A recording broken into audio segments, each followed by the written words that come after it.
Friend કેમ છો બધા મજામાં ને? તો મારા વિડીયોમાં તમારું બધાને સ્વાગત છે। તો આજે આપણે બનાવીશું આખા કારેલાનું શાક ભરીને। તો વિડીયોમાં આગળ જોતા રહેજો કેવી રીતે બનાવું છું। ઓકે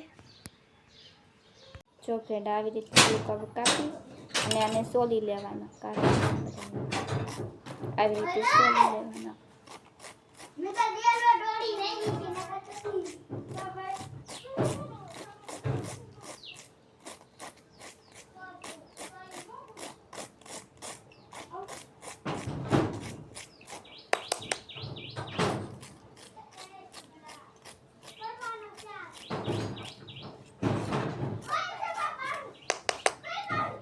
જો ગાઈસ આવી રીતે સોલી લેવાનું। ફ્રેન્ડ આમાં બીયા છે એ આવી રીતે કાઢી લેવાના। આવી રીતે કાઢી લેવાના બધાને સોલી નાખી અને બધા આવી રીતે બીયા કાઢી અને આપણે બાફવા મૂકી દેવાના। ગેસ ઓન કરી દીધો।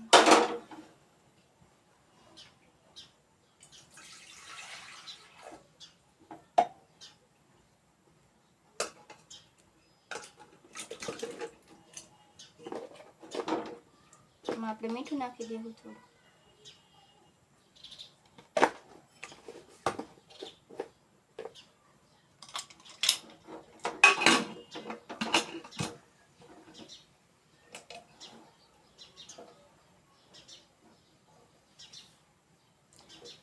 બે સીટી પાડશું તો સડી જાય। કારેલા બફાય ત્યાં સુધી આપણે કારેલાનો મસાલો બનાવી લેવો। 2 ચમચી ચણાનો લોટ નાખીશું। ચણાનો લોટને ચેકી લેવાનો। 2 ચમચી ચણાનો લોટ,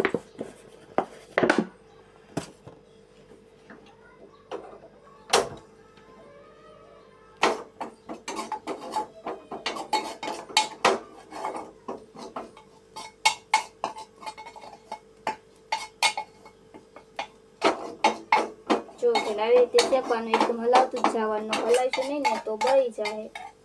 ગેસ ધીમો રાખવાનો।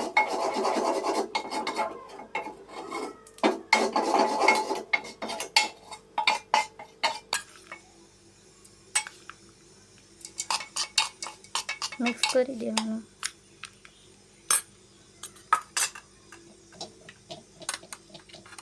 નાખો ચટણી,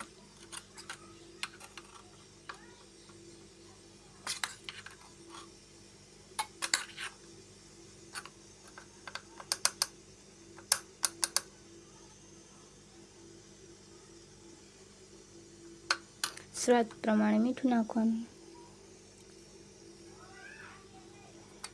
લીંબુ નીચી દેવાનું,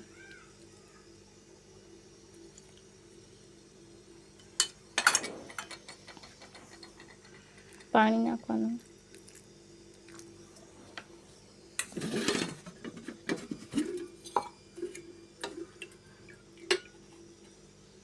થોડુંક તેલ નાખવાનું। આ બધાને મિક્સ કરી લેવું આપણે। જો ફ્રેન્ડ મસાલો બનીને રેડી છે। હવે કારેલા બફાઈ ગયા તો આપણે ભરી લઈએ।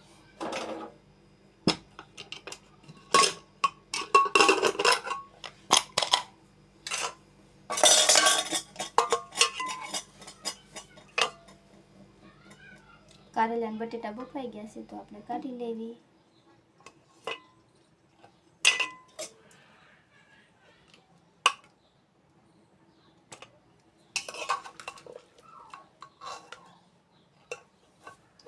આવી રીતે બફાઈ ગયા। જો ફ્રેન્ડ કારેલા અને બટેટા બફાઈ ગયા છે। હવે આપણે કારેલાને ભરી લઈએ।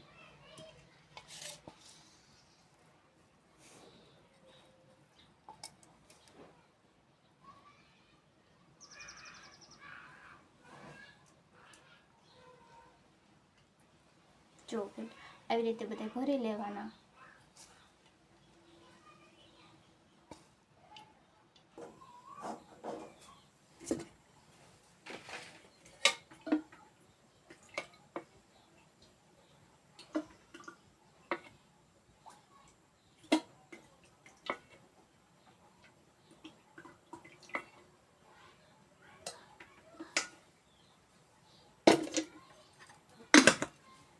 તો ફ્રેન્ડ તેલ આવી ગયું છે તો હવે આપણે એમાં કારેલા નાખી દેવું।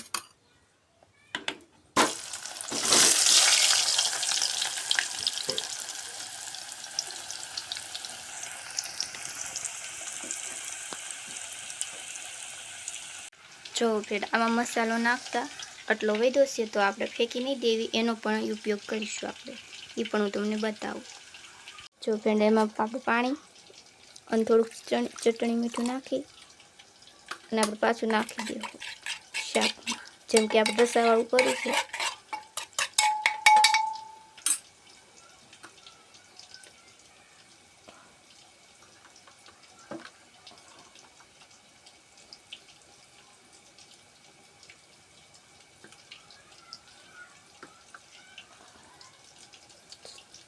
મીઠું નાખી દેવાનું,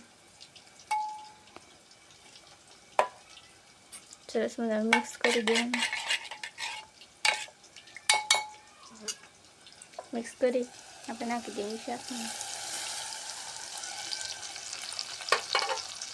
જો કારેલાનું અને બટેટાનું રસાવાળું શાક 2 મિનિટ ઉકળવા દઈશું, પછી આપણે ઉતારી દઈશું.